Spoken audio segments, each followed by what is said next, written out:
Le but là de ce rendez-vous, c'est d'être dans une notion de partage. Alors bien évidemment, on va vous partager notre expérience, les hauts, les bas, les fluctuations, les séparations, les changements d'habitat, etc.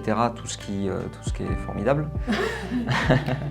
Tout ce qui fait qu'on est ici ce soir, en fait. Et oui. Ensemble. Et c'est d'apporter peut-être une réponse pour vous ce soir par rapport aux problématiques que vous vivez. Alors peut-être que vous allez entendre des choses par rapport à notre propre expérience. Et s'il y a des raisons particulières pour lesquelles vous êtes là, eh bien n'hésitez pas à un moment donné à intervenir pour poser la question, ou pour apporter peut-être de la, on va dire de la résolution ou des avis différents, ou un soutien ou quoi que ce soit. Parce qu'on est bien conscient que le couple, c'est un peu le lieu formidable pour être face à ses propres difficultés. Et puis après, il y a le fait d'avoir des enfants, où ça vient nous mettre peut-être encore plus face à nos propres difficultés. Donc nous, ce qu'on a envie de partager, c'est qu'on a bien compris que c'était challengeant, et on a trouvé des solutions pour être encore ensemble aujourd'hui. Malgré nos différences. Malgré nos moi j'ai envie de dire, nos grandes différences, quoi.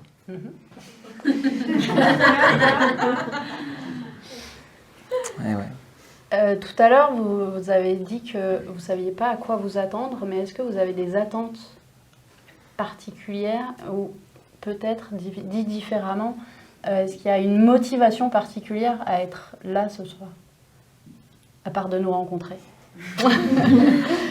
Ouais.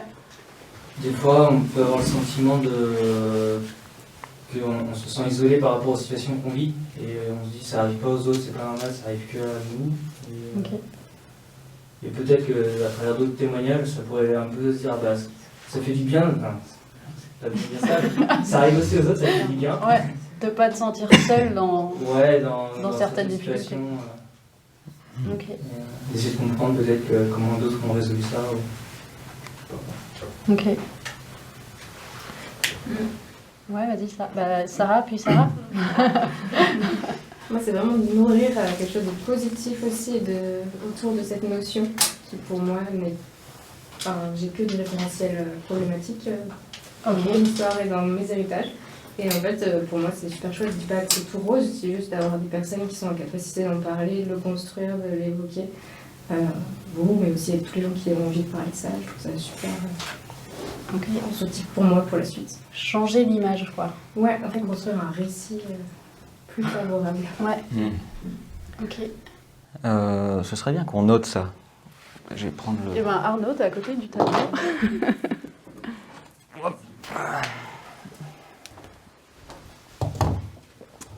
Comme ça, ce qu'on pourra faire à la fin, c'est de vérifier que on ait balayé tous les sujets, que personne ne reparte frustré. Bien qu'on n'ait pas la prétention de pouvoir apporter un éclairage sur tous les sujets, mais au moins on va quand même y prêter attention. Tex, c'est ça, hein? Oui. Est-ce que tu peux en 2 mots résumer ce que tu disais?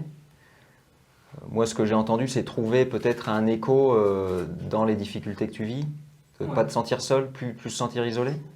Ouais, c'est ça, c'est ça, peut-être le fait de l'écho, ça me parle bien. Ok. Sarah, toi, tu résumerais comment? C'est pas ma spécialité de résumé. Porter un regard neuf sur le chantier.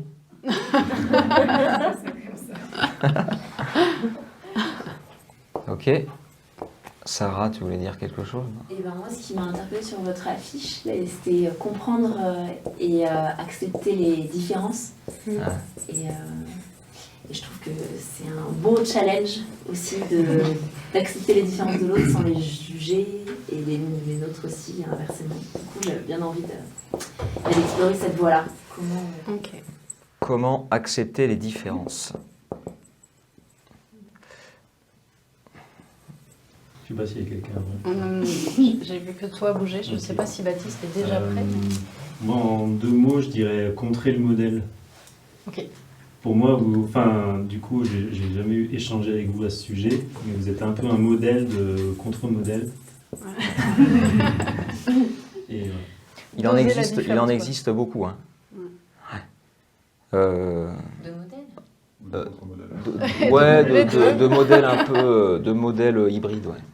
Ah ouais. On finit le tour et puis on expliquera peut-être notre contre-modèle pour ceux qui ne connaissent pas aussi. On va rajouter un mot, à dédramatiser. Ah ok. Ça fait écho déjà, tu vois. Tu cherchais l'écho, bah t'en as un. C'est inspirant. Savoir peut-être les moments où on se recentre sur soi, au moment du conflit, savoir mettre ses limites dans la remise en question personnelle, là où qui doit se remettre en question comment, et pas juste vouloir tout résoudre. Moi, je me suis retrouvée dans la situation où j'avais plus de limite, j'étais une flaque, quoi, j'avais plus de limite. Ouais. T'as résumé en flaque ou... Je suis en train de me shooter au Eleda là. Est-ce qu'il y a d'autres attentes ou d'autres questionnements?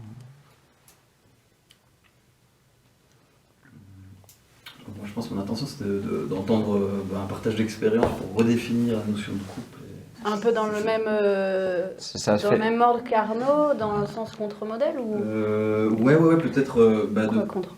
justement peut-être que j'ai une notion du couple qui est assez cristallisée d'une certaine façon. Et du coup, ça peut me faire plaisir d'entendre peut-être d'autres façons de penser ou ouvrir à d'autres modèles. Ok. Ok. C'est bon pour tout le monde. Ça n'empêche pas qu'on continue à être dans l'échange. Du coup, je reprends par rapport à ce que tu disais, Thomas. Moi, le modèle de couple que j'ai, mes parents, c'est... mes copains, ils les appelaient bouclette et velcro. Donc, c'était vraiment... Ils étaient tout le temps ensemble. Ils ne pouvaient pas se passer l'un de l'autre, en gros, quoi. Donc, pour moi, un couple, c'était ça. Et ben en fait, il s'avère que déjà pour moi, c'est pas forcément sain d'être comme ça en couple, mais sauf que ça m'a pris du temps avant de comprendre qu'on pouvait aussi faire autrement. Et puis en fait, je crois que ça m'a pris Baptiste pour comprendre qu'on pouvait faire aussi différemment. Et c'est à partir de là qu'on s'est posé des questions et qu'on a inventé, qu'on a créé différemment. Alors ça n'a pas été aussi simple de dire tiens, on va inventer autre chose. Hein.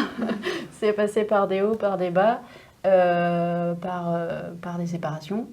Il a fallu arracher le velcro. Hein. Et puis moi il a fallu que je reconstruise complètement l'image que j'avais. C'est un peu ce que tu disais aussi, Sarah, quoi. Si c'est pas comme ça, en fait, c'est que ça veut dire qu'on n'est pas amoureux. C'était ça ma croyance, en fait, quoi. Et déjà, il y a le modèle parental qui influe vachement. Ouais. Ouais. Déjà le modèle parental influe. Et en plus, il était sacrément costaud, ce modèle, quoi. Ouais. Donc tu dis, comment faire avec ça? Et puis toutes les croyances que ça a généré pour moi. Et puis inconsciemment, les croyances que pouvaient amener dans les discussions bienveillantes mes parents, en disant, c'est bizarre quand même, Baptiste, il n'est pas là 15 jours par mois, parce qu'il travaillait beaucoup en déplacement avant. Ils étaient étonnés qu'on puisse être un jeune couple de 30 ans et pas être ensemble tout le temps, quoi. Et du coup, chez moi, ça a créé des doutes. Après, il y a encore d'autres raisons qui font que chez moi, ça a créé des doutes. Et on y reviendra, je pense, parce que c'est la connaissance de moi qui m'a appris à ne plus être dans ces doutes et à mieux affirmer. Mais du coup, il a vraiment fallu reconstruire le modèle, la façon de penser, et aussi d'accepter que cette façon de faire, elle marche pour eux, elle marche pour d'autres, mais en tout cas, pour moi, c'est pas la façon de faire, quoi. Tu peux ajouter un truc? Oui, c'est que moi aussi, j'ai un modèle familial où il y a ma maman qui est là ce soir.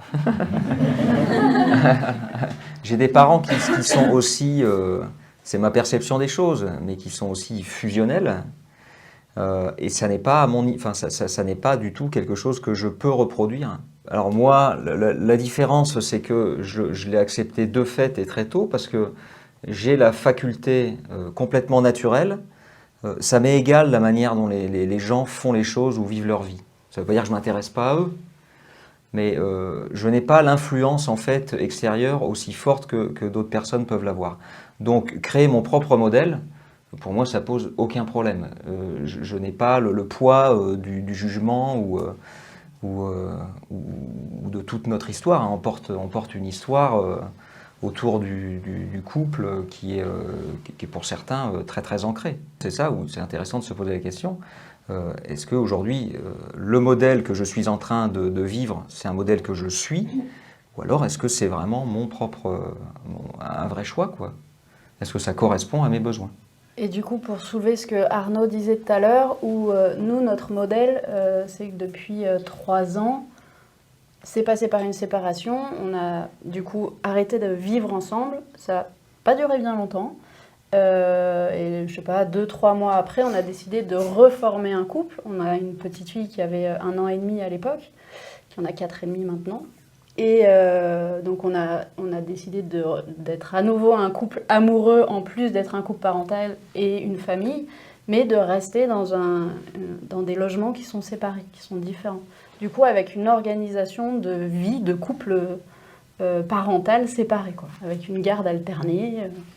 Et dans ce passage-là, on a été voir une conseillère conjugale.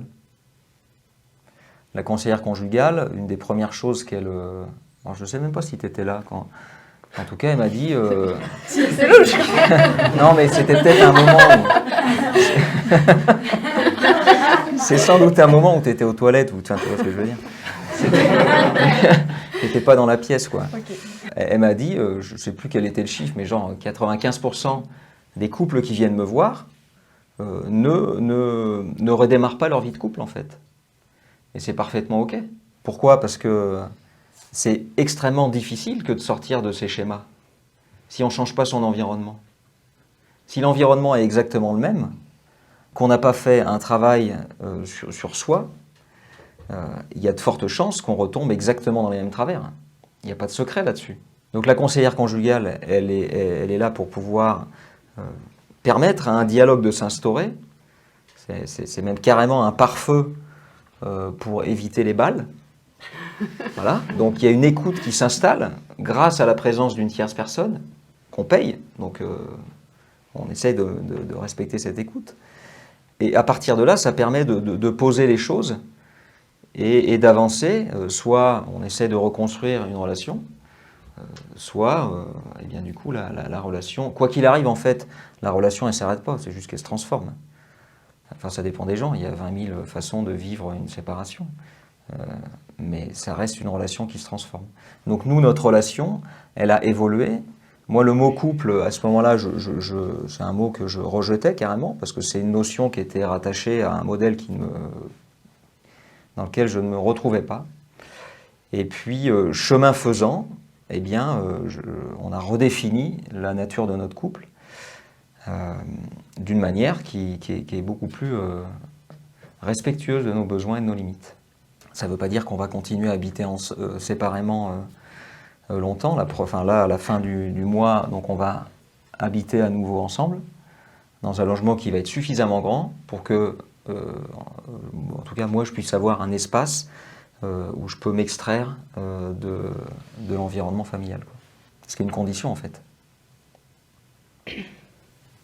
Du coup, tu as cité là dans ce discours 2 conditions dont on voulait parler. L'idée, c'était aussi de voir un peu, avec nous, notre retour d'expérience, les conditions sine qua non, vraiment, qu'on a trouvées qui faisaient que notre couple marchait, mais qui nous semblait être une base solide, et qu'après, chacun y met ses briques, quoi. Et tu veux commencer par celle-ci, de s'extraire, du coup? Ouais. De savoir s'extraire. Qui est-ce qui parlait tout à l'heure De la flaque. Ouais. En fait, il y a des zones rouges.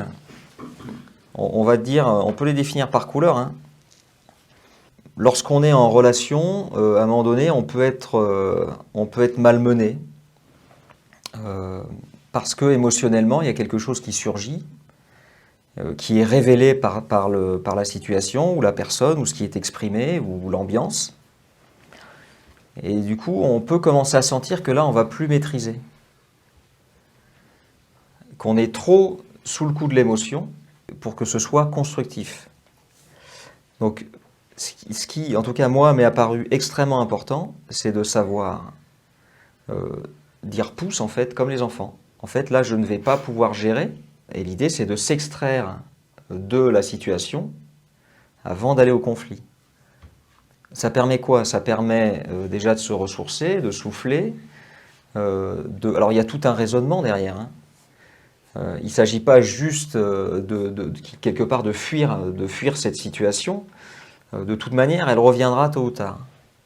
Mais c'est au moins de vivre cette émotion, de reconnaître, voilà, qu'est-ce que je suis en train de vivre. Et puis, vous pouvez être certain que ça fait le lien avec quelque chose que vous avez déjà vécu. Il y a de fortes chances que vous puissiez retrouver à ce moment-là, voilà, de manière très simple, si vous vivez, je sais pas, un sentiment de rejet, un sentiment de colère ou quoi que ce soit, dans ces moments-là, vous pouvez assez rapidement vous relier, vous dire à quel moment dans ma vie j'ai déjà vécu ça. Ça s'appelle une blessure psychique. Et tant que cette blessure psychique, elle n'est pas réconfortée, elle n'est pas résolue, et que dans votre environnement, il y a quelque chose qui va vous rappeler à cette blessure-là, ben ça va se réveiller. C'est ce qu'on appelle les réactions. On réactive quelque chose qu'on a déjà vécu. Donc il est important, même capital, je trouve, de s'extraire, de peut-être travailler là-dessus, au moins de réussir à mettre des mots sur l'émotion qu'on vit, le sentiment qu'on vit. Si on arrive à faire le lien et à se réconforter, c'est très bien.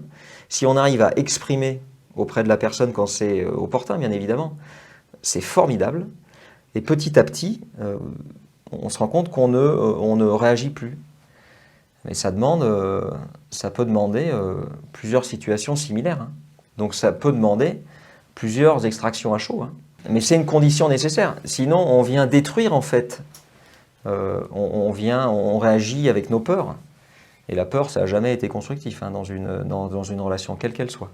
Du coup, là, Baptiste, il a parlé de plusieurs choses dans une, mais en fait, il a donné vraiment les 3 conditions sur lesquelles on va pouvoir développer après. S'extraire sur ce moment-là, c'est utile et on va répéter le schéma tant qu'on n'aura pas construit autre chose et qu'on n'aura pas fait un travail sur soi, tant qu'on n'aura pas été capable aussi d'entendre le « j'ai besoin de m'extraire » en fait. Et ça aussi, c'est essentiel et même si ça peut faire mal sur le moment, mais en fait, ce serait encore plus destructeur de continuer là-dedans parce que dès qu'il y en a un qui dit pouce, en fait, c'est qu'il faut faire pouce, sinon il n'y aura plus rien de constructif.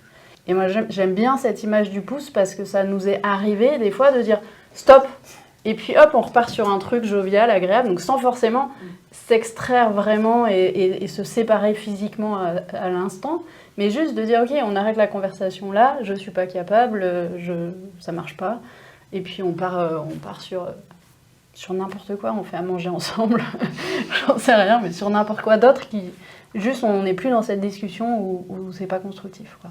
Donc pour moi, le s'extraire, c'est pas forcément physiquement. Ça peut être juste sortir de cette discussion et aller sur une autre, quoi. Ça demande un peu de maîtrise de l'ego, de réussir à pas partir physiquement, de rester face à la personne si on se sent contrarié. Mais il y a quelque chose de vibratoire qui se passe là. Donc moi, je préconise vraiment quand on est en émotion. Hein. Quand c'est une émotion légère, que ça peut passer, qu'on peut passer à autre chose, très bien. Mais vraiment, quand on est en émotion, moi, je préconise de... Il ne faut plus être dans la même pièce, en fait. Pas dans des moments comme ça. Parce que tu es piégé, tu es pris par la vibration qui est présente. Je vais même encore aller plus loin. C'est-à-dire que vous êtes dans un état cérébral, de fréquence cérébrale, qui de toute manière ne vous permet pas de trouver des solutions. Vous êtes en mode survie. On a un sacré problème dans notre vie moderne occidentale, c'est qu'on a confondu la survie dans nos relations avec la véritable survie archaïque. Donc on vient calquer un modèle de survie où on a quelque chose à défendre, et là clairement c'est notre ego qui a quelque chose à défendre, alors qu'en fait il n'y a pas une armée qui est en train de nous attaquer. Il y a juste votre compagnon, votre compagne qui a dit quelque chose, qui a réveillé quelque chose en vous.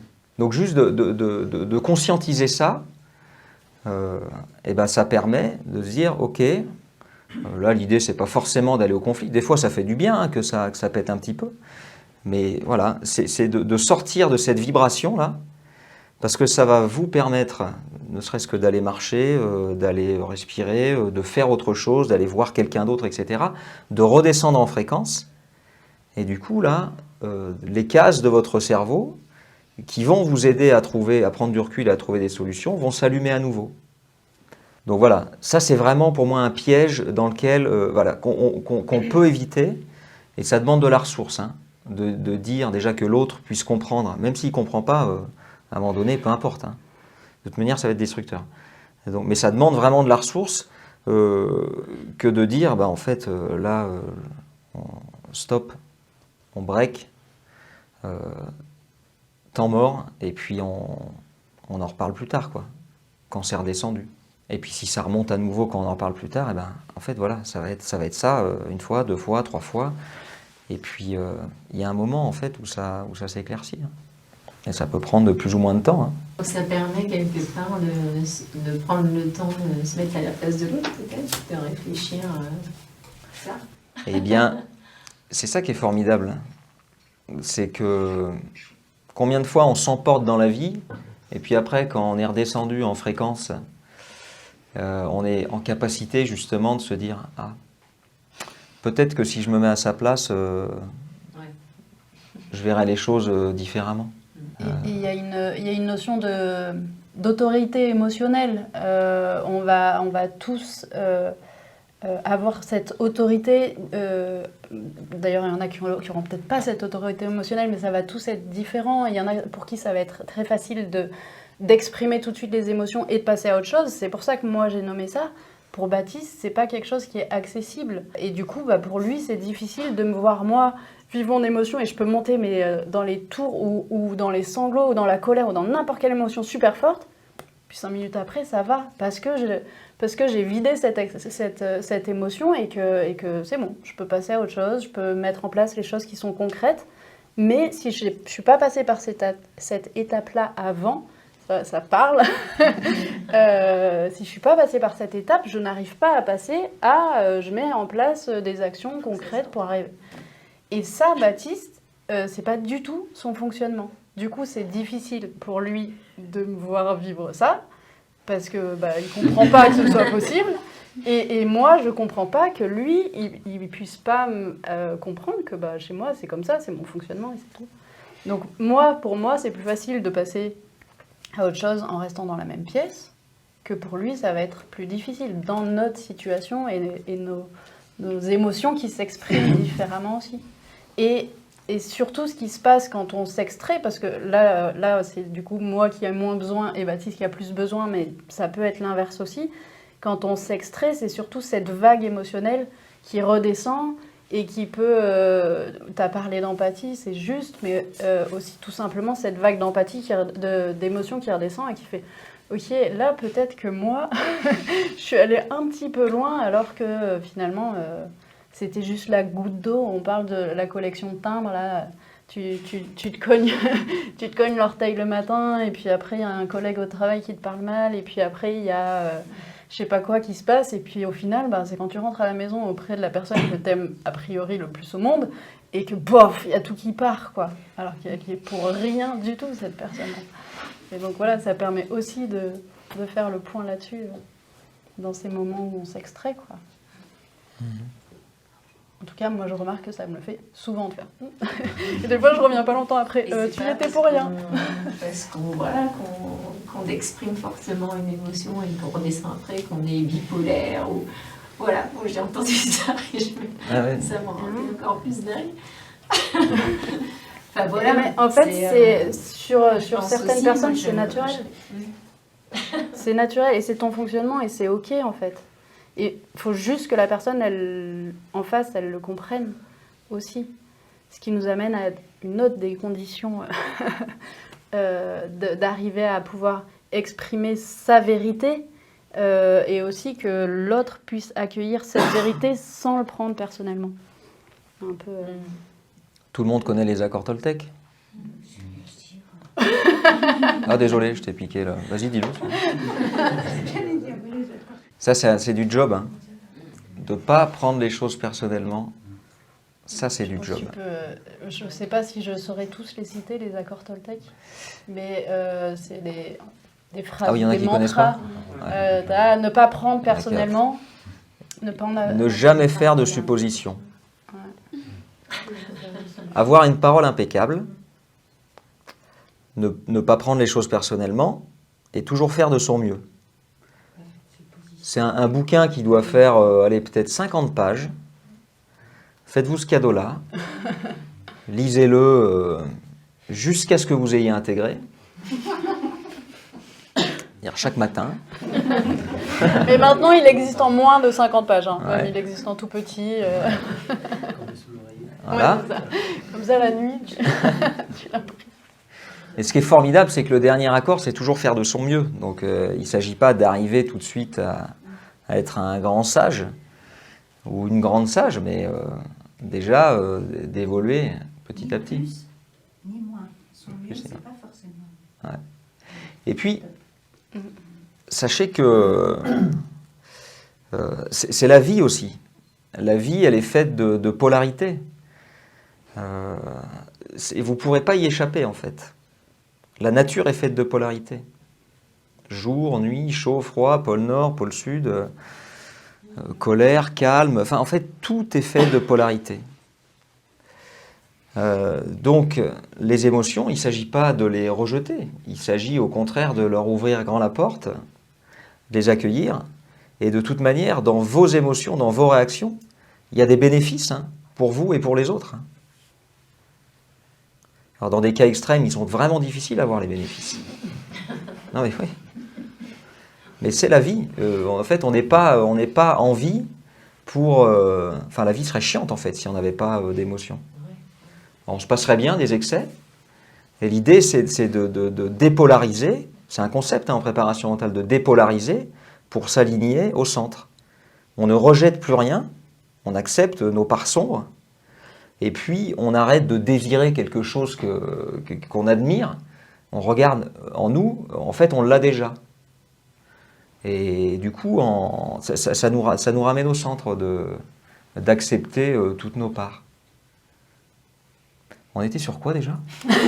Les accords Toltec. Les accords Toltec, oui. Et en fait, à la base, on ne était pas sur le prendre fait de ne pas personnellement. prendre personnellement. Et pour en arriver là, je pense que pour le coup, on peut aussi vraiment parler de l'ego. Là, et que ça nécessite un vrai travail sur soi, en fait. Et que j'ai utilisé le mot travail, alors que j'avais dit que c'est vraiment un mot que j'aime pas utiliser pour ça, mais que c'est vraiment un cheminement qu'il y a à mettre en place déjà individuellement pour comprendre pourquoi on se met en réaction, qu'est-ce qui est déclenché là, parce qu'en fait, l'autre, il est pas le déclencheur en lui-même, c'est juste à un moment donné, il va dire quelque chose et c'est nous-mêmes qui nous déclenchons. Parce qu'il y a 2 ans, il y a 4 ans, il y a 20 ans, j'en sais rien, mais il s'est passé une situation similaire et que ça m'a déclenché. Et du coup, l'autre n'est pas déclencheur. Déjà, ça faut l'accepter et prendre sa responsabilité de si je me mets en colère contre lui, en fait, c'est pas sa faute. Je pense que ça m'a pris longtemps avant de l'accepter déjà. Et puis une fois qu'on a pris cette responsabilité, qu'est-ce que je fais de ça?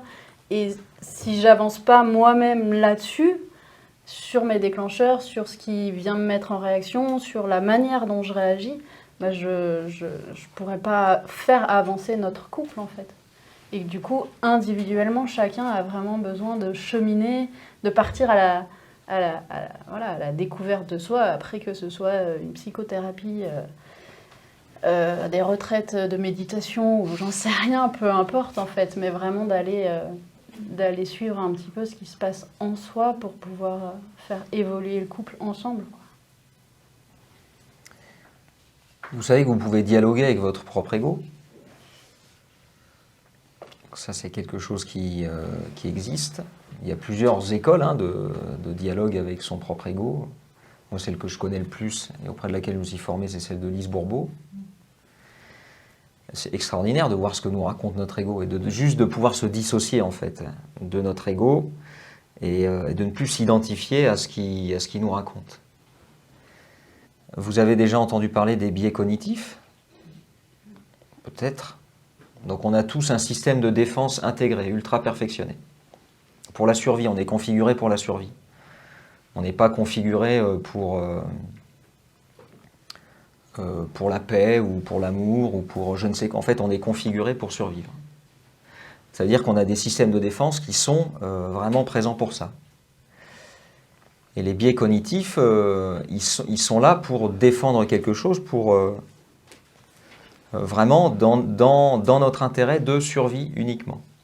Les biais cognitifs, en tout cas en PNL, alors il y en a plus de 250, je ne les connais pas tous. En PNL, on parle de distorsion, on parle d'omission et on parle de généralisation. La généralisation, c'est quand on a tendance à... Il nous est arrivé une expérience dans la vie sur un sujet précis. On va considérer qu'à chaque fois, sur ce sujet-là, ça va forcément se passer de cette manière-là, par exemple. Par exemple, on a notre copine ou notre copain nous a trompés quand on avait 15 ans.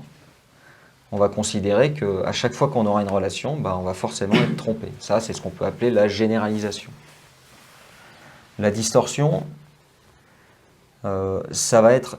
Pourquoi je dis ça? Parce qu'il ne faut pas chercher en fait à toujours comprendre votre partenaire. Vous ne pourrez pas toujours le comprendre parce qu'il vit les choses à travers ses propres filtres. Les biais cognitifs, ce sont des filtres qui sont la résultante de nos expériences. Je vais donner un exemple de notre couple. Comme ça, on va rigoler un peu. J'ai oublié, je voulais faire des panneaux veto. Bon, bah, j'ai pas. Voilà. À la naissance de Léonie, donc notre fille, je suis parti 15 jours, 3 semaines après, sur un événement. Pendant 3 semaines. Ouais, en Amérique du Sud. Et donc, dans la perception de Marion, je suis parti 3 semaines. Dans ma perception, je suis parti 11 jours. Mais on n'a pas retrouvé les billets d'avion pour montrer qui avait raison. Mais... Donc, j'ai vérifié mes factures et j'ai facturé 11 jours. Mais peut-être que j'ai oublié quelque chose. Donc là, c'est le biais cognitif de l'omission, parce que ça m'arrange bien. Ça vient défendre ce que je suis. Et peut-être qu'autour de cet événement-là, j'ai fait autre chose, mais je ne m'en souviens plus. Donc en fait, on ne cherche pas à savoir qui a raison dans une situation. Il y a souvent des petits conflits de date. Mais non, ça s'est passé en juillet 94. Mais non, je te dis que c'était l'été 95. En fait, on s'en fout. La perception, elle est propre à chacun. Donc, ça ne sert à rien de chercher à avoir raison. Si, à chaque fois, à partir du moment où on cherche à avoir raison, c'est toujours notre ego qui vient parler parce qu'il vient défendre quelque chose en nous. Et derrière le fait d'avoir raison, ça veut dire qu'on a peur de quelque chose. Et c'est important de comprendre ça parce que si Marion, elle a eu l'impression que je suis parti 3 semaines, il est possible qu'il y ait eu cette distorsion-là et que sa perception des choses était que quand je m'en allais, je partais beaucoup plus longtemps que ma perception à moi. Et donc ça crée un désordre, enfin un décalage de perception qui est tel que on ne peut pas se comprendre. Si on n'a pas la notion, si on n'est pas éveillé au fait que l'autre, quand il nous dit qu'il a l'impression qu'on n'est pas là, mais en fait c'est vraiment ce qu'il vit. C'est ça, une fois on vit les choses à travers nos propres filtres, ça donne la réalité qu'on perçoit. Donc on a tous une réalité qui est différente par rapport aux événements qu'on vit. Et c'est important de le savoir, ça. Sinon, tu es en conflit permanent. Ça peut beaucoup aider. La personne qui est avec vous, que ce soit dans une relation de couple ou dans une autre relation, elle vit les choses à sa manière. Vous-même, vous vivez les choses à votre manière. Donc quand elle exprime quelque chose, c'est à travers ses propres filtres, à travers sa propre histoire. Elle est chargée de son histoire. Donc ça ne sert à rien de le prendre personnellement. Ce n'est pas votre histoire en fait. Ce sont ses émotions et c'est son histoire. Ça ne veut pas dire qu'il ne faut pas prendre soin de ça. Mais au moins, ça permet le détachement. T'as une méthode pour y arriver? Parce que c'est quand même quand on se reproche quelque chose, on dit quelque chose et on prend à cœur et on a besoin de se détacher, quoi. C'est pour ça où par rapport à ce que dit Baptiste, moi je trouve essentiel c'est de parler de ses émotions parce qu'en fait tu peux contredire un fait parce que tu vas pas être d'accord, tu n'auras pas la même vision, il y a les histoires que Baptiste a racontées, mais l'émotion que toi tu ressens, elle peut pas être contredite. Je peux pas dire non c'est pas vrai, t'es pas triste, tu vois, ou t'es pas joyeux. Ça, l'émotion, il n'y a que la personne qui la vit qui peut le dire. Et du coup, partir de l'émotion et que l'autre personne se montre curieuse pour aller chercher, bah, ok, qu'est-ce que tu vis, qu'est-ce que ça génère chez toi, et puis même peut-être comprendre, même si tu es sûr qu'il est parti 3 semaines, de comprendre pourquoi lui, il est persuadé que non, et du coup, pourquoi moi, j'ai eu cette sensation qu'il était vraiment parti 3 semaines, et ok, bah, en fait, il s'est passé, et d'aller dans qu'est-ce qui s'est passé pour l'autre à ce moment-là, tu vois. Et quitte à zapper, ok, moi j'ai ma vérité, mais en fait j'oublie ma vérité et je vais à l'écoute de la personne pour savoir quelle est son histoire à elle sur ce sujet, comme si je l'avais pas vécu. Et en restant sur les émotions. Ça demande une connexion au cœur. C'est essayer de prendre un peu de recul en se disant juste que la personne n'a pas son dilemme de base, en essayant d'oublier le fait qu'on est contrarié ou... Ouais, ça demande de prendre du recul et peut-être du coup de s'extraire et d'y revenir plus tard et que ça prend du temps. En fait, on va pas dire que c'est simple. Hein. Tu me demandais si on avait une solution pour ça. Ouais, j'en ai une. Mais c'est pas un miracle. Hein. C'est un vrai travail sur soi. Hein. C'est un vrai travail de conscience. Et on ne nous a pas appris à l'école ce qu'étaient les émotions, les sensations, pourquoi est-ce qu'on avait des pensées qui nous envahissaient, etc. Donc on part de très loin. Déjà pour vos enfants, ce que vous pouvez faire, un magnifique cadeau, c'est leur poser la question comment est-ce que vous vous sentez. Qu'ils utilisent les mots en fait des émotions, des sensations, tout ça. Qu'ils ne soient pas uniquement dans l'intellect. On est là pour ça en fait. Hein. L'école, elle est très basée sur l'intellect, sur la compétitivité, etc. Encore que j'ai l'impression qu'on est en train de sortir de ça petit à petit. Très petit à très petit.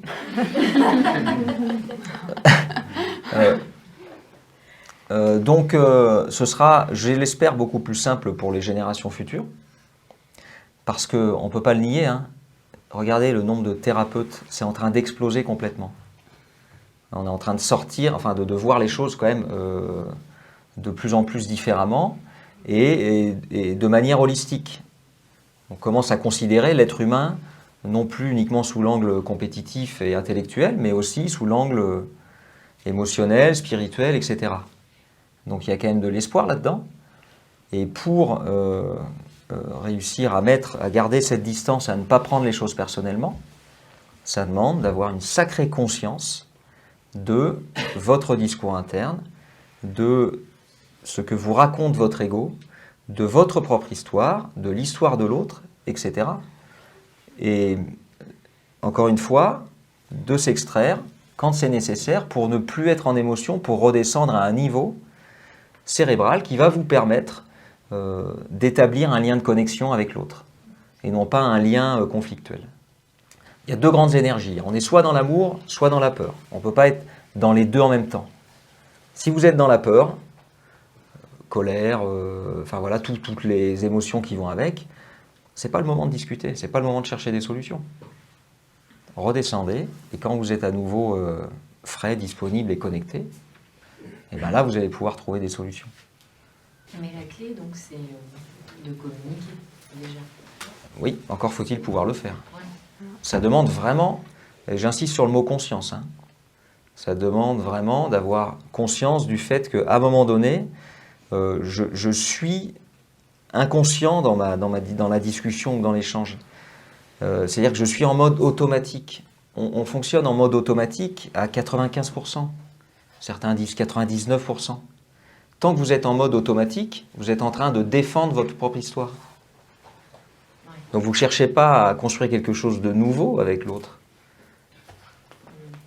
Et donc ça demande vraiment de passer à un niveau conscient et de sortir de cette inconscience. Olivier Madarieux, il parle de...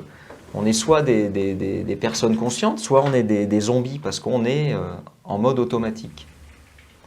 Et pour sortir du mode automatique, du mode inconscient, je suis désolé, mais je ne vois pas d'autre solution que de faire des pratiques qui vous permettent d'accéder, de développer votre conscience. C'est pas désagréable de faire du yoga, de la méditation, de la sophrologie, et ça passe par là. C'est-à-dire que vous allez déplacer votre activité mentale du centre des peurs, du danger, de la survie en fait, vers le siège de la conscience. Concrètement, des amygdales vers le cortex préfrontal. Vous allez muscler la partie de votre cerveau consciente. Et ça demande un entraînement comme tout, ça, il n'y a pas de secret. Il y a aussi se connaître les fonctionnements de l'un et de l'autre, en fait. Notre mode d'emploi à soi, déjà, et à l'autre. Et ça apporte beaucoup pour savoir que... Pour détecter quand c'est le moment, quand c'est pas le moment, pour détecter que ça, c'est quelque chose qui va pas convenir. Ou au contraire que là ça va aller bien, ou peut-être que je vais lui suggérer d'aller faire un peu de planche à voile et qu'on en reparle après, parce que des trucs comme ça. Et en tout cas, moi c'est ce qui m'a vraiment beaucoup aidée dans des démarches. Alors, dans la parentalité, c'est vraiment ce qui est venu nous challenger très fort. Et moi, il y a des choses que je ne comprenais pas. Alors du coup, je suis partie dans des trucs féministes et tout ça, mais en fait, non. Oui, mais non. Non aussi, parce qu'en fait, c'est juste... Baptiste, il est construit d'une façon où... je parle de planche à voile, mais c'est ça. Ou en tout cas, il a besoin de beaucoup de temps où il se ressource lui-même. Et lui demander des choses ou venir le solliciter, lui demander quelque chose alors qu'il n'a pas eu ces moments ressources, il est juste pas en capacité de le donner. Et moi, j'ai pas cette énergie-là, elle est différente. Et au contraire, je vais pouvoir donner. Du coup, m'oublier, c'est pas mieux. Hein. Mais du coup, vu que je fonctionne pas pareil, c'est incompréhensible pour moi de le voir réagir comme ça. Et juste de comprendre que moi, mon fonctionnement, c'est ça. Lui, son fonctionnement, c'est ça. Ok. Maintenant, je fais en sorte qu'il ait ces moments pour aller faire de la planche à voile. Donc, pour pouvoir lui demander plus de trucs. En fait, faut s'ajuster en permanence, finalement. Mais c'est aussi hyper riche parce que moi, avec cette énergie où j'aime faire, et que je m'oublie, lui, il vient me rappeler « Hey, t'as fait quoi pour toi aujourd'hui ? Ah oui. Ok, en fait, ça me fait plaisir ce que je fais là. Mais peut-être que d'aller faire un tour en montagne, ça me fera plaisir aussi. » Et du coup, c'est la richesse que notre couple crée.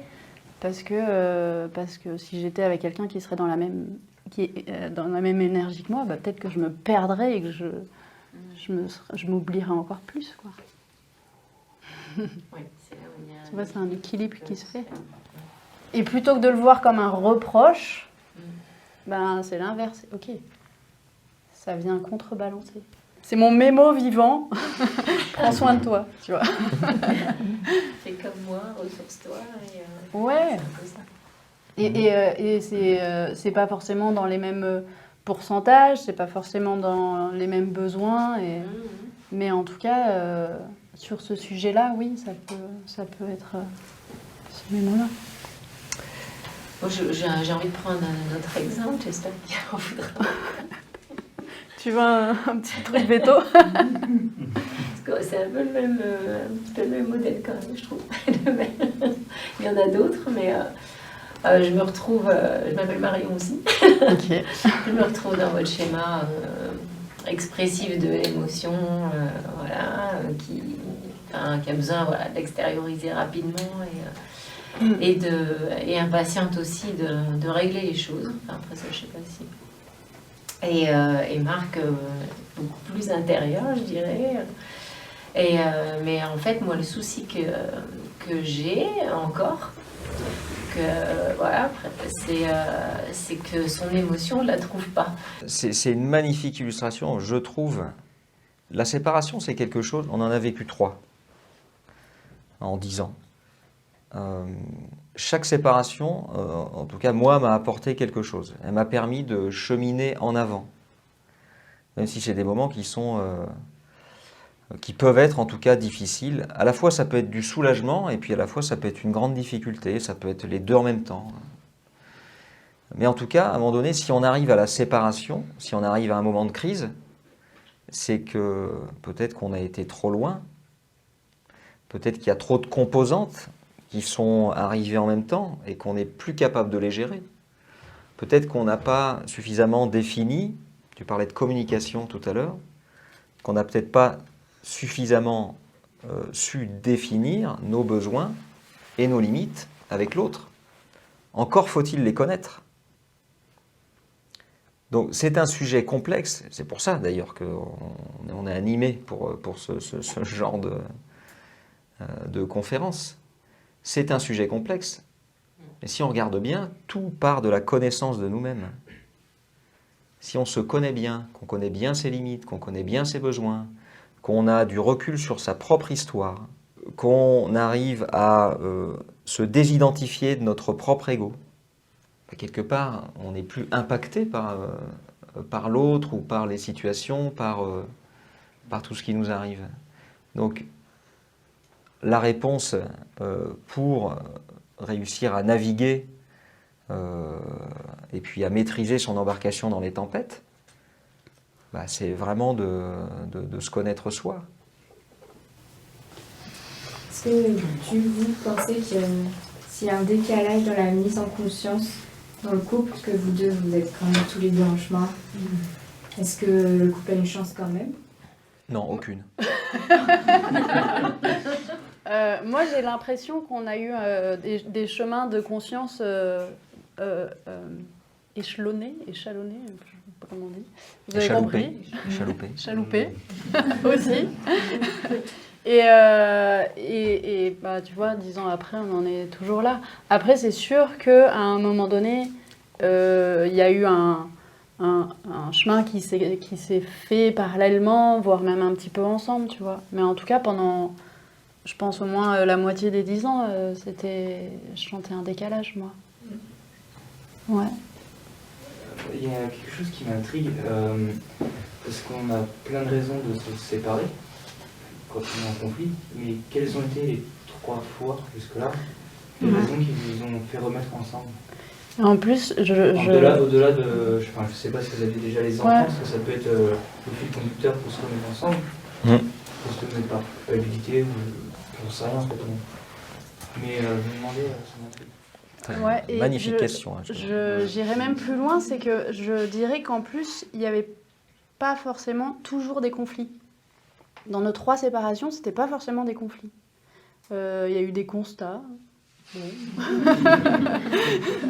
mais pas forcément. Après, je dis ça parce que et dans mon histoire, moi, j'ai une peur du rejet qui. Oui, c'était pas ça que je voulais dire, mais ça c'est vrai aussi. Et du conflit, et du coup du rejet. Et du coup, en fait, moi j'évite le conflit. C'est plus simple. Sur le moment. Tu verbalises quand même beaucoup. Ouais, par contre, mes émotions, je vais être explosive sur l'expression de mes émotions. Mais par contre, j'ai une peur du conflit, donc en fait, je vais dire oui. Tu vois, ou en tout cas, je vais éviter, ou je vais m'extraire en permanence, mais jamais revenir dessus, tu vois. En tout cas, à l'époque, c'était comme ça que ça se passait. C'est différent maintenant. Mais du coup, dans ces séparations-là, moi, j'ai jamais ressenti de conflit. Et peut-être plus, tu vois, les séparations ont peut-être eu lieu aussi parce que c'était plus simple pour moi de dire « Voilà, d'accord, on se sépare » que d'aller au conflit et dire « Bah non, en fait, trouvons une solution, quoi. » Et du coup, c'est seulement lors de la dernière séparation qu'on avait un enfant, et qui n'était pas la raison pour laquelle on se remettait ensemble quand même. Mais en tout cas, je ne sais pas si c'est pour les 3 fois ça, mais ce qui est revenu au moins 2 fois, c'est sûr. Il faudrait que je réfléchisse pour la 3e. C'est vraiment le fait de... ok, mais en fait, c'est bien, si on n'est pas ensemble, et ben, je peux faire ça, mais quel intérêt ça a pour moi de faire ça s'il n'est plus dans ma vie, quoi. Aussi simplement que ça. Et la 3e fois, c'est parce qu'il a été super fort en cadeaux, fleurs, week-end surprise. Merci Brigitte d'avoir gardé Léonie à ce moment-là. Non, mais je peux peut-être apporter un peu d'expérience aussi, parce qu'en fait, nous, on n'a pas vécu de séparation, mais c'est comme si on avait vécu des séparations. Bon, on a 46 ans de mariage, mais... Donc on est dans le modèle, mais ça ne veut pas dire que c'est le modèle à suivre. je crois que on vit, ça fluctue un coup. Et à partir du moment où on se perd soi-même, c'est-à-dire qu'on est dans le rythme, surtout le formatage à notre époque, les études, le travail, les enfants, à un moment donné, tant qu'on ne s'est pas trouvé soi-même, eh bien ça ne peut pas coller, ça ne peut pas aller. Donc on se retrouve en conflit. On se retrouve en difficulté parce qu'on a besoin de se chercher soi-même. Et c'est vrai que c'est dans ces moments de difficulté qu'on apprend le plus sur soi-même. Et c'est quand on peut être séparé à l'intérieur d'un même couple. C'est-à-dire qu'on peut être l'un à côté de l'autre sans plus avoir envie de partager quoi que ce soit. On est là, on vit l'un à côté de l'autre. Mais c'est des moments de séparation aussi, qui peuvent se terminer par une véritable séparation, et ça aurait pu se faire à plusieurs reprises. Et finalement, à un moment donné, justement, dans cette recherche de soi-même, puisque ce moment-là nous a amenés à nous concentrer chacun l'un sur l'autre, eh bien, on a pu une fois qu'on s'était chacun trouvé, eh bien, on a eu envie de continuer, en fait. Mais ça aurait pu se terminer autrement. Mais je crois que le fait de revenir ensemble, puisque c'était ça la question, c'est que simplement, tant qu'on n'a pas fait cette démarche vers soi-même, chacun de son côté, on ne peut pas revenir l'un à l'autre. Et le fait de revenir l'un à l'autre, c'est simplement parce qu'on réalise que finalement, on est bien ensemble, quoi. Mais parce qu'on a fait cette démarche auparavant, de se recentrer et de revenir. Il a fallu à un moment donné passer par ces phases-là. Merci Brigitte. Je voudrais juste revenir sur un bout de votre histoire du coup, parce que tu t'as exprimé, Marc, que vous aviez eu besoin de cette séparation pour vous retrouver en tant que maman, papa. Moi, j'ai rajouté en tant qu'homme et en tant que femme, et en fait, on est chacun des individus qui, lorsqu'on se met ensemble, on crée une troisième entité, en fait. Le couple, il a sa propre énergie, il a ses propres conditionnements. Il y a beaucoup de choses qui rentrent en jeu et qui se modifient et qui sont plus la même chose que quand on est sans l'autre. Alors, des fois, ça peut se remarquer quand on passe une journée sans l'autre, quand on passe une soirée sans l'autre, quand on passe des vacances sans l'autre. Et puis en fait, quand on arrive à faire la différence de ça, et qu'est-ce que cette entité du couple m'apporte ou m'enlève aussi parfois, d'arriver à mettre la lumière là-dessus et d'en prendre conscience, ça aide vraiment à pouvoir rester soi tout en étant dans le couple et en présence de l'autre. Et que du coup, voilà, c'est ça, la séparation, elle te permet de te retrouver, c'est ce que disait Brigitte aussi, la séparation permet de se retrouver. Mais en fait, à un moment donné, de comprendre qui tu es, qui est l'autre et qui est le couple finalement, ça permet vraiment d'arriver à avancer ensemble. Est-ce que vous arrivez, si on prend de la hauteur sur la séparation, je crois qu'on l'a diabolisé, la séparation. On l'a dramatisé. Qui c'est qui disait dédramatiser tout à l'heure? La séparation, c'est un cadeau. C'est génial, la séparation. C'est génial, mais oui. Et pourquoi est-ce qu'on en arrive là? Moi, je considère que la vie, elle est très bien faite. Tout a une bonne raison d'exister. D'accord? Tout dépend du regard que l'on porte sur chacune de ces choses-là. Soit on porte un regard souffrant, alors on va en chier, clairement. Soit on se dit, quand il m'arrive quelque chose, c'est pour une bonne raison. Et c'est OK, en fait. Comme tu le disais, la vie, elle est fluctuante. Elle est faite d'émotions fortes. Elle est faite d'échecs, elle est faite de réussites. On ne peut pas tout rejeter, en fait. Si on se met à tout accueillir, à dire, OK, là, je vis une séparation, parce qu'on a été quelque part trop loin, à quoi elle va me servir, cette séparation? Histoire de sortir un peu de l'abstrait, là. Se retrouver soi, ça veut dire quoi? Ça veut dire qu'est-ce que j'ai envie de faire dans la vie? Qu'est-ce que j'aime faire dans la vie? Avec qui est-ce que j'ai envie d'être dans ma vie? Et après, qu'est-ce qui se passe? À un moment donné, on est rattrapé. Moi, c'est ce qui m'arrive d'être rattrapé. Dans nos séparations, j'ai été rattrapé par le fait d'avoir besoin d'être avec Marion. Peut-être que j'aurai plus de détails après, mais... Pourquoi il y a eu plusieurs séparations? Parce que quand on s'est retrouvés, je me suis à nouveau perdu. Et ça veut dire quoi, se perdre? Mais c'est arrêter de faire des choses qu'on a besoin de faire pour nous, tout simplement. Ça veut dire qu'on se remet à faire des choses en pensant que ça va être chouette pour l'autre, ou ça va la rendre heureuse, ou le rendre heureux. Et du coup, on se perd à nouveau. Donc qu'est-ce qui se passe?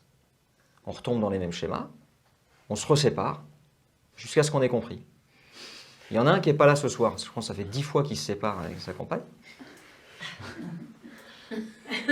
Un peu plus même. C'est comme les extractions. En fait, il y aura autant d'extractions que nécessaire, jusqu'à ce qu'on ait compris pourquoi, à un moment donné, on en arrive à un stade de crise. C'est qu'il y a quelque chose à apprendre. Il n'y a absolument rien à rejeter dans tout ça. La séparation, c'est formidable. Parce que ça vous permet de vous connaître, de retrouver... Quand on se sépare au début, parfois on peut avoir l'impression de respirer. Mais c'est juste parce qu'on ne s'est pas permis de respirer pendant qu'on était dans la relation. C'est parce que on croit on porte la responsabilité du bonheur de l'autre. Parce que on est conditionné pour aimer l'autre inconditionnellement. Ah, c'est beau, il faut aimer l'autre inconditionnellement. Mais non, moi je ne suis pas d'accord avec ça. Je veux bien aimer l'autre inconditionnellement, mais je n'accepte pas l'autre inconditionnellement. Que ce soit Marion ou n'importe qui dans ma vie. Je ne peux pas vivre 24 heures sur 24 avec qui que ce soit. Ce n'est pas une histoire de couple en fait. On est des individus sociaux, mais on a aussi nos propres besoins et nos propres limites. Si on ne respecte pas ça, crise, séparation.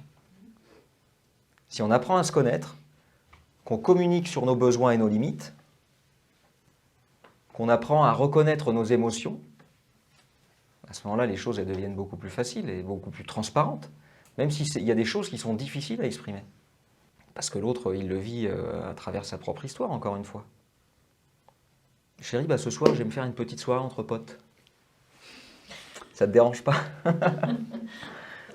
Ça peut être un petit peu... Donc, bien entendu, il faut pas faire les choses de manière abrupte. Mais en tout cas, renier ses propres besoins, c'est la ligne la plus directe pour aller soit au conflit, soit à la séparation. Ça veut dire qu'il faut connaître ses besoins. Ça veut dire qu'il faut connaître ses besoins. Ça veut dire qu'il faut connaître ses signaux d'alarme aussi. Parce que je pense pas qu'on puisse toujours rester super bien aligné, tu vois. Mais en fait, on a tous des signaux d'alarme différents. Chez moi, c'est la frustration. Je sais que quand je ressens de la frustration, y a un truc qui ne va pas, en fait. Souvent, c'est que j'ai oublié de m'écouter, tout simplement. Moi, ça me fait beaucoup écho ce que vous me dites, là, ce soir. Et j'avais envie de témoigner quelque chose de mon histoire personnelle. J'ai eu plusieurs relations. Depuis l'âge de mes 18 ans jusqu'à maintenant. Et, combien? Je crois. Et j'ai eu plusieurs séparations. Mais là, ce que j'ai noté, c'est qu'il y a un déclenchement qui s'est fait, c'est pour la dernière relation avec l'homme avec qui je suis, c'est qu'on a noté avant d'habiter ensemble nos besoins. Et je pense qu'il m'a fallu autant de temps pour arriver à poser vraiment ses besoins, et notamment ses besoins d'espace, ses besoins de temps seul. Et je pense que sans ça, je serais à nouveau, je m'oublierais à nouveau dans une relation. Et c'est, je pense que c'est pas la clé, mais j'espère en tout cas qu'il y aura d'autres espaces où on pourra à nouveau se repositionner. Mais là, on a démarré notre vie de couple le jour où on a décidé d'habiter ensemble en se disant où est-ce qu'on a besoin de dormir, comment on a besoin de dormir, quel temps on a besoin dans notre journée, temps seul, quel temps on a besoin pour le couple dans la semaine. Et d'avoir posé ça, et aujourd'hui je l'ai réouvert. Je savais pas que j'allais venir ce soir-là. Je l'ai réouvert en regardant, est-ce que c'est aligné par rapport à ce qu'on vit là depuis quelques mois. Et c'est chouette. Je vous invite à le faire, en fait, aussi à écrire, à poser les choses. Et des fois à revenir sur nos positionnements, nos engagements. Parce qu'on oublie, en fait, aussi, certaines fois. Et je trouve que de s'offrir des temps où on rediscute de pourquoi on est ensemble aussi, de qu'est-ce qui nous fait vibrer avec la personne, qu'est-ce que l'autre nous apporte. Et je ne sais pas si vous connaissez les cartes de l'espace du couple de Florentine, mais elle a beaucoup de cartes qui permettent d'inviter à un échange, à une communication. Il y a l'art de se chérir, il y a plein de choses, mais c'est des outils tout simples, hein, mais des fois de se faire des cadeaux en fait, pour se réinviter à se dire qu'est-ce que j'aime, comment je t'exprime mon amour. Enfin, je sais pas, vous devez sans doute connaître aussi les différents langages de l'amour, mais c'est évident qu'on n'a pas parfois les mêmes langages de l'amour pour exprimer. Et il y en a un, ça va être de rendre des services, et l'autre, ça va être de toucher. Et si en fait on n'a pas conscience de nos langages de l'amour, ben, en fait on n'a pas l'impression que l'autre il nous témoigne de l'amour. Et ben, voilà, j'avais envie de le témoigner. Merci Sarah. Il y a un dernier truc où vraiment, en fait, nous, ce qui a fini par nous aider dans cette connaissance de soi, c'est un outil. Je pense que Brigitte t'a compris 2-3 fois où j'en ai parlé sans dire le nom. C'est un outil qui s'appelle le Human Design, qui est vraiment le mode d'emploi de chacun de nous, où on parle, il y a des oui, il y en a quelques-uns qui connaissent, il y a les sonnettes d'alarme qui sont décrites dedans, il y a vraiment tout ce qui est du comportement du non-soi et comment on doit être au monde dans la relation et pour être le plus possible aligné à soi. Moi, j'ai découvert mon Human Design et j'ai fait waouh, j'ai découvert celui de Léonie et ça va beaucoup mieux.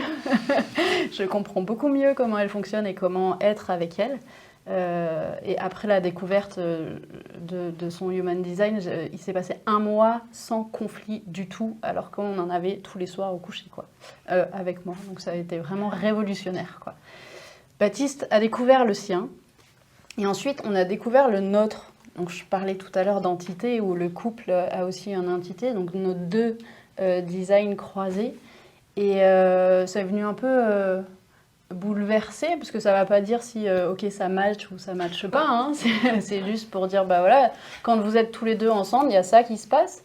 Ça a permis de découvrir beaucoup de choses qui pouvaient aussi être des choses que quand dans nos séparations, Baptiste il voyait des choses chez moi qui étaient attirantes, et puis que quand on est ensemble, bah, il n'y a plus ces choses-là, parce qu'on est différents ensemble. Et surtout, en fait, du coup, moi, j'ai commencé à me former à cet outil. Et j'ai écrit pour Baptiste tout son Human Design. Et en fait, je crois que c'est le plus beau cadeau que je me suis offert à moi, de compréhension de lui. Et où vraiment, il y a eu des fois où on en avait les larmes aux yeux tous les 2, en disant « Mais en fait, ça, je suis désolée, je ne savais pas que toi, c'était comme ça et que tu ne pouvais pas faire autrement. » Et que quand moi je fais ça, toi tu peux pas comprendre en fait. Et c'est ok. Et pour moi, être un couple, en fait, c'était se comprendre, c'était toujours être sur la même longueur d'onde. Je reviens sur les bouclettes et velcro, hein, mais c'était ça mon conditionnement en fait. Et juste là de voir que non, ça peut être différent. Et du coup, de comprendre. Et maintenant, je le comprends dans certaines des réactions qui auraient pu avant me faire dire il abuse, il est chiant, il est égoïste, j'en sais rien, mais me faire amener ces pensées-là, et en fait maintenant, ok, en fait il va aller faire ça parce que sinon de toute façon ça va être pire derrière. Et inversement en fait, Baptiste quand il a vu nos croisés, il y a des choses qu'il a compris aussi et qui sont plus simples depuis qu'on a tous les 2 la conscience là-dessus. On parlait des émotions tout à l'heure, pour moi c'est plus simple maintenant que je sais que c'est dans mon design que mes émotions elles sortent. En fait, depuis que je sais que ça fait partie de moi, déjà je me bats plus contre, et du coup quand ça arrive c'est beaucoup plus tempéré. Quand je suis seule, je fais ce que je veux, c'est mon problème. Quand il y a quelqu'un en face, c'est beaucoup plus tempéré. Et depuis que Baptiste sait ça, c'est aussi beaucoup plus simple à vivre. Ouais. Ça... ça, on dirait pas comme ça. Mais... Non, mais ça a vraiment amené de la résolution. Moi, ça m'a amené la paix. Parce qu'il y avait plus... mes comportements n'activaient plus la blessure chez Marion. parce qu'elle a intégré le fait que c'est mes comportements et que j'en ai besoin. Et moi, la lecture de mon propre Human Design m'a permis de me conforter dans tous les choix que j'ai faits jusqu'à aujourd'hui. Je veux dire, il est quand même un peu débile d'aller habiter ailleurs. Non, en fait, c'est une nécessité pour moi. Pourquoi est-ce que j'ai besoin d'autant de repos? Parce que ça fait partie de mon... Le Human Design, c'est le mode d'emploi énergétique. Pourquoi est-ce que lorsque je suis au contact de beaucoup de monde, moi les soirées où il y a beaucoup de monde, c'est difficile pour moi? Parce que j'ai des centres énergétiques qui viennent absorber autant d'énergie que je n'ai pas envie de recevoir en fait. Pourquoi est-ce que j'ai besoin d'être seul à un moment donné dans ma journée pour me ressourcer? Pour toutes ces raisons-là. Donc c'est venu me conforter en fait dans des fonctionnements que j'avais intuitivement mis en place. Et ça apporte beaucoup de rassurance en fait de savoir ça. Donc ça fait partie, l'Human Design, des outils qui sont extraordinaires pour aller vers une meilleure connaissance de soi. Et acceptation de l'autre. Et acceptation de l'autre. Et exactement. Authenticité. Ouais. Et lorsqu'on a croisé nos Human Design, pour moi, la lecture que j'avais, c'était incompatibilité. J'ai cru que c'était la 4e séparation. Et pourquoi j'en viens là? Parce que je disais tout à l'heure qu'il faut être en mesure d'exprimer ses besoins, ses limites, sa propre vérité à l'autre. Mais va expliquer à ta compagne. Mais là, je nous sens parfaitement incompatibles. Et tout l'art, c'est de réussir à exprimer ça sans afficher le mot séparation derrière. C'est juste le fait, en fait, d'exprimer ce que je ressens. C'est pas parce qu'on exprime ce que l'on ressent qu'on fait une croix sur notre relation, en fait. En revanche, si on n'exprime pas ce qu'on ressent, on prend le chemin de la séparation. Et c'est peut-être ça la plus grande difficulté pour exprimer les choses. C'est la peur de la réaction de l'autre. Et j'y reviens, la réaction, c'est vraiment ce que vit l'autre. D'accord ? Et il le vivra tant qu'il n'aura pas résolu sa propre blessure psychique. Donc c'est génial en fait. Vous êtes en train de l'aider, comme toutes les personnes avec qui vous avez des difficultés dans la vie, vous êtes en train d'apprendre quelque chose sur vous-même. Je vous invite vraiment à... y a un podcast que moi j'aime beaucoup, de François Lemay. Ouais. François Lemay, qui est un Québécois. Le podcast, il s'appelle « Changer votre perception » ou je ne sais quoi. Lui, son axe, c'est vraiment changer votre perception. Tant que votre perception de la vie, elle est souffrante, eh bien, modifiez votre perception. Vous allez voir les choses sous un autre angle. Et vous avez le choix. Hein. Chaque matin, vous avez le choix. Même à chaque minute de la journée. C'est le verre à moitié vide et à moitié plein, par exemple. Par exemple, ouais. C'est ça. C'est comme voilà, chaque chose a vraiment une utilité. Tout dépend du regard qu'on porte dessus. Et de toutes les... du coup, ça doit te parler de Marc, mais de toutes ces pensées... des pensées dans une journée, on en a 60, 80 000, là, les chiffres, ils varient autour de ça. Et dans ces pensées-là, il y a des pensées neutres. Okay, le mur est jaune. Il y a des pensées joyeuses et il y a aussi des pensées ça c'est chiant, ça c'est machin. Ça... Et en fait, c'est toutes ces pensées-là aussi qui amènent une certaine perception. Et si toutes mes pensées envers l'être aimé, c'est il a laissé traîner une chaussette, il a laissé ci, il a laissé ça, et machin, à un moment donné, c'est quoi la vision que j'ai de cette personne? Plus habiter ensemble. Même si c'était pas la raison. Mais là, c'est vraiment sur tous ces petits sujets. Et comment est-ce que je peux voir... je parle de la chaussette parce que ça me semble être le truc classique du conflit de couple. Mais voilà, comment est-ce que je peux faire en sorte que ça me fasse marrer, cette chaussette, en fait? Et c'est possible, là, comme ça. Je ne crois pas, mais c'est possible. C'est une vraie démarche, hein, parce que vous êtes face à vos conditionnements, vous êtes... et tant mieux, heureusement qu'on y conditionné. Hein, parce que c'est encore une fois pour notre survie. Et ça demande, voilà, de se mettre en marche pour modifier ça. Notre cerveau, il est malléable, on apprend des choses tous les jours et on n'est pas obligé de rester coincé dans nos certitudes en fait. Alors, est-ce que vous avez des questions? Des témoignages, des réflexions.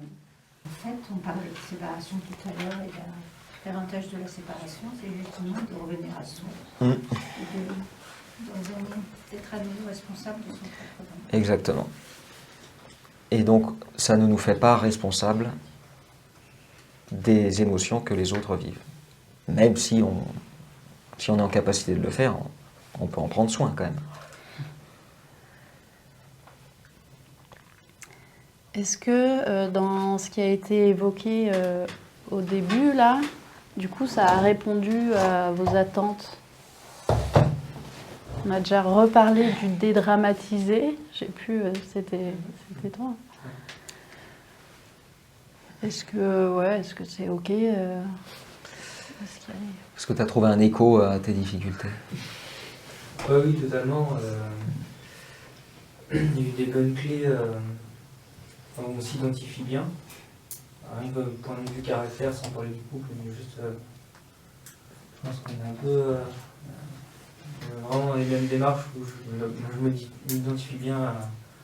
J'ai oublié votre prénom. C'est Baptiste. Baptiste, excusez-moi. Et Morgane Marion, elle pareil, elle est très impulsive. Or, Morgane, je la décris en un mot comme intense. Donc c'est une qualité, mais. Et aussi une qualité. Non, mais voilà, on parle des défauts, des fois, mais à la base, on peut en faire des qualités suivant la situation, suivant Donc non, c'est très pertinent. Merci beaucoup. Porter un regard neuf sur le chantier. C'était Sarah. Est-ce que ça t'a apporté des éléments de réponse à cette... Oui, en tout cas, je trouve ça inspirant de vous voir tous les deux incarner ça. J'insiste sur le tous les deux, justement. Donc, voilà, rien que ça me donne envie d'y croire. Ah, je trouve qu'on est dans une époque où on rejette le couple énormément et on va chercher des solutions, je sais pas, dans le polyamour ou des choses qui...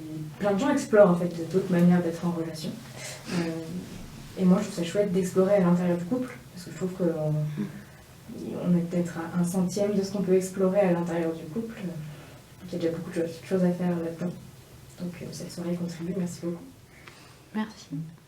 Accepter les différences de l'autre. Je ne sais plus qui avait exprimé ça. C'était ça aussi. J'ai l'impression de rappeler le human design. Human design, ouais, ça aide. C'est vraiment, vraiment un grand pas en avant. Ouais. Contrer le modèle, redéfinir la notion de la relation. Il y avait Arnaud et Thomas. J'ai eu un peu peur au début parce que j'ai l'impression qu'on se centrait beaucoup sur le conflit et l'extraction du conflit. Et j'étais content qu'après on élargisse à... Parce que moi, ce qui me fait beaucoup écho, c'est le besoin d'extraction, mais un besoin qui est là, intrinsèque de solitude. C'est pour ça que ça me fait écho, ce que tu disais, de me recentrer sur moi-même. Et ce que tu as dit m'a beaucoup fait écho aussi, parce que j'ai l'impression en fait d'avoir besoin de me séparer plein de fois.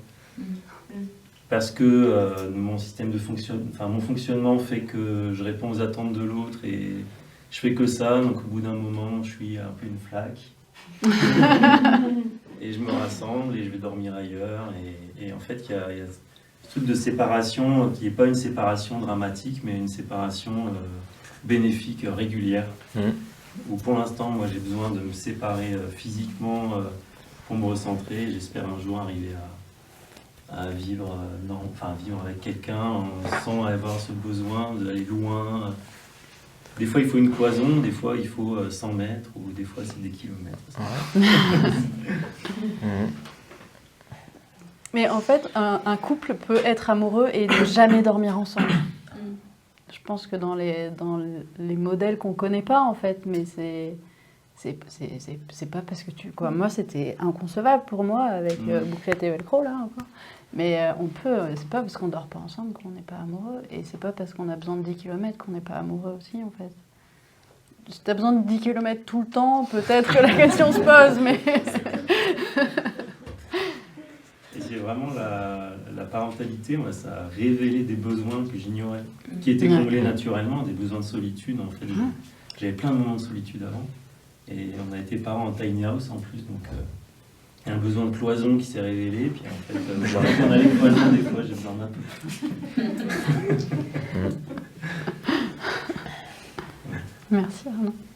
Merci. Et du coup, Thomas, c'était un petit peu ta question aussi.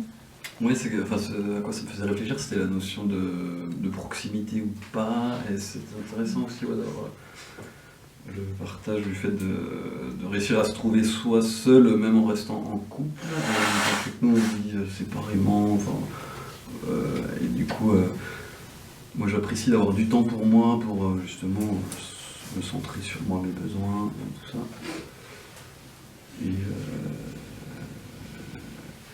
mais aussi, ça peut... la distance physique, ou... ça peut aussi être... comment dire, pas toujours nourrir le besoin de sécurité affective. Du coup, il y a un équilibre à trouver, je trouve, entre ça et c'est Ouais, c'est toujours un équilibre, en fait.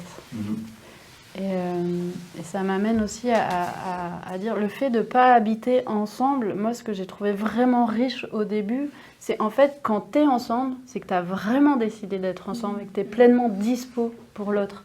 Et du coup ça a créé des moments qui sont vraiment riches, que quand tu es ensemble, parce que tu vis ensemble, il y a plein de raisons à vivre ensemble, il y a l'amour, mais il y a l'aspect financier. Enfin très souvent ce qui revient quand on a raconté notre histoire, c'est ouais mais financièrement. En fait, là, on s'en fout financièrement, l'épanouissement du couple. Mais du coup, ouais, si tu es obligé d'être ensemble, à un moment donné, tu es ensemble même quand ça va pas. Et Baptiste, il parle beaucoup de vibration, parce que lui, il le ressent comme ça. Du coup, la vibration de l'autre, elle est là, en fait, et tu n'as pas le choix, parce que tu vis ensemble. Et du coup, c'est cette liberté aussi. Ça me fait penser à J'ai lu un livre qui s'appelle L'aventure amoureuse de Jean-François Vézina, où il cartographie toutes les étapes par lesquelles on passe, et une des dernières étapes, c'est les buts communs, et je vous invite vraiment à le lire parce qu'il est hyper riche au niveau de cette invitation à jouer aussi sur notre aventure de couple. Là, c'est une aventure qui est proposée, mais avec à chaque fois une cartographie de ce vers quoi on pourrait repartir si on repart dans les mêmes schémas qu'on a l'habitude, et aussi cette décision de dire en fait, on a envie d'avancer encore sur ce chemin. Qu'est-ce qu'il y a face à nous, etc. Tu peux redire l'aventure amoureuse de Jean-François Vézina, c'est un québécois. Ah, c'est québécois. Mais il y a un livre Danser avec le chaos que je vous recommande aussi. Moi, je rajouterais bien quelque chose là-dessus. Il faut quand même faire la différence entre mettre de la distance parce que ça répond à un besoin nécessaire de se ressourcer, de se retrouver, de se réénergiser, de se rééquilibrer. Faire la différence entre ça et la fuite. La distance, alors ça peut être une fuite au début, mais si c'est une fuite constante, en fait, encore une fois, vous n'êtes pas dans la construction de la relation. Donc c'est important quand même de réussir à sentir si je suis en train de sortir en fait du couple ou de fuir ma propre responsabilité, ou alors si ça vient vraiment répondre à un besoin. C'est agréable d'entendre que ça peut être quelque chose que c'est pas forcément une fuite, que ça peut être quelque chose de nécessaire et d'acceptable, parce que si ça peut être défini comme une fuite, moi je me suis remise en question en me disant oui c'est vrai, reste en fait, tu fuis plus, t'assumes quitter, t'arrêtes de fuir, et en fait il y a eu des moments où du coup je suis restée pour essayer de changer, devenir meilleure et pas fuir, et en fait c'était pas du tout la solution.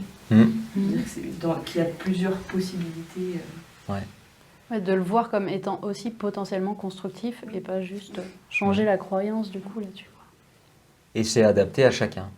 C'est-à-dire qu'à un moment donné, on a ce besoin de fuir, parce qu'on est dans la survie, c'est un mode de survie. Donc dédramatiser, voilà, la séparation, c'est génial. T'as bien retenu. Ah ouais, Non, mais c'est vrai. Ah, mais oui. Parce qu'on a des schémas. Le divorce aussi a été quand même. Ah mon Dieu, parle pas, n'utilise pas ce mot-là, c'est horrible. Oui, je sais pas. Ah oui, c'est horrible. Non, mais justement, non, bah oui, bien évidemment. Mais. Faut peut-être attendre quelques semaines avant de mettre en vente la maison et tout ça à chaque fois, quoi. C'est juste ça. Et enfin, savoir se recentrer lors du conflit. Bon, ça, je crois qu'on en a parlé. En fait, pendant le conflit, c'est pas le moment où vous n'allez pas vous recentrer pendant le conflit. Hein. C'est pas le moment. Donc, ça nécessite de se ressourcer de son côté. Voilà. Bon, on arrive au bout. Est-ce qu'on conclut ou alors est-ce qu'il y a encore des choses à exprimer? Apparemment. Moi, je veux juste apporter un petit peu une dimension énergétique. Ouais. Parce qu'on n'a pas tout parlé de ça, en fait. Un petit peu, c'est mieux avec Brigitte, mais avec cette idée de on ne peut pas être en lien avec l'autre si on n'est pas en lien avec soi. Et en fait, si on va plus loin, peut-être que le couple qu'on vit, il est la manifestation de notre couple intérieur. En tout cas, dans une dimension un peu plus vibratoire. C'est aussi comme ça qu'on le voit. Des fois, on lutte à l'extérieur, alors que c'est aussi le reflet de notre part masculine et de notre part féminine à l'intérieur de nous. Voilà. Petit sujet. C'est ça. Sarah est énergéticiste. Et du coup, bah, moi, je vais ramener, j'aime bien en fait vulgariser des notions énergétiques avec des exemples dans la vraie vie, parce que l'énergétique ne peut pas forcément parler à tout le monde. Ça parle vraiment fort à certaines personnes et à d'autres moins. Et du coup, ça m'amène à répondre à une de tes questions tout à l'heure. Tex, tu disais, mais alors qu'est-ce qui a fait que vous êtes remis ensemble 3 fois? Ça veut dire que moi, j'ai dû aller déconstruire un schéma, et qui est probablement mon schéma, mon rapport masculin-féminin. J'étais dans le milieu sportif pendant très longtemps, et donc je me suis conditionné comme si le féminin était un obstacle à ma réussite personnelle. Et ça, c'est un conditionnement. Ça veut dire que je ne vais pas, comme ça, en prenant mon petit-déj, changer de conditionnement.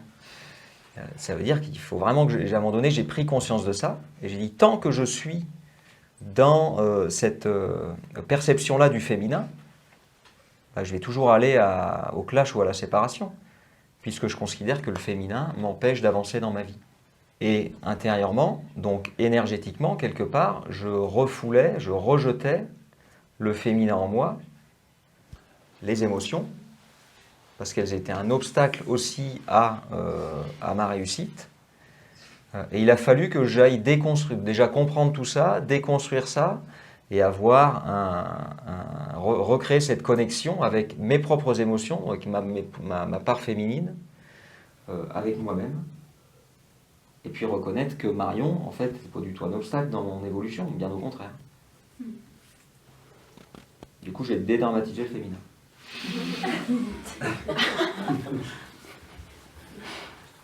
Et ben alors, comment est-ce qu'on va conclure? Est-ce qu'il y a des choses à dire? Oui, il y a des choses à dire. Qu'est-ce qu'il y a à dire? Je sais pas. Tu veux resynthétiser? On peut synthétiser, ouais. Ce qui nous a paru, nous, important, donc, c'est de ne pas prendre les choses personnellement, donc les accords Toltec, allez-y. De faire cette étape de développement personnel qui est indispensable, hein, quoi qu'il arrive, d'avoir, on va dire, la lucidité de s'extraire avant de rentrer en mode destruction totale. Et d'avoir la capacité d'exprimer sa vérité du moment, et du coup aussi, pour l'autre, la capacité de la recevoir.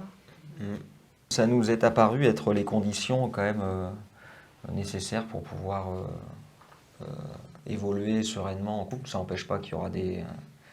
Il y a des moments où on va pas être d'accord, mais c'est parfaitement OK. De toute manière, j'aurai raison à la fin.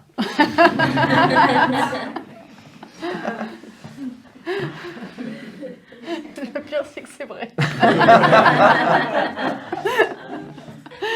C'est mon human design.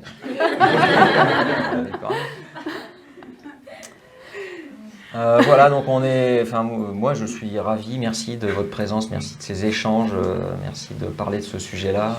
Et puis voilà, on sera ravis de vous accueillir à nouveau quand vous le souhaitez. Voilà. Merci à ceux qui sont venus de Vars, de Gap, d'Embrun, de Chicago et d'Hawaï. Merci beaucoup. Merci.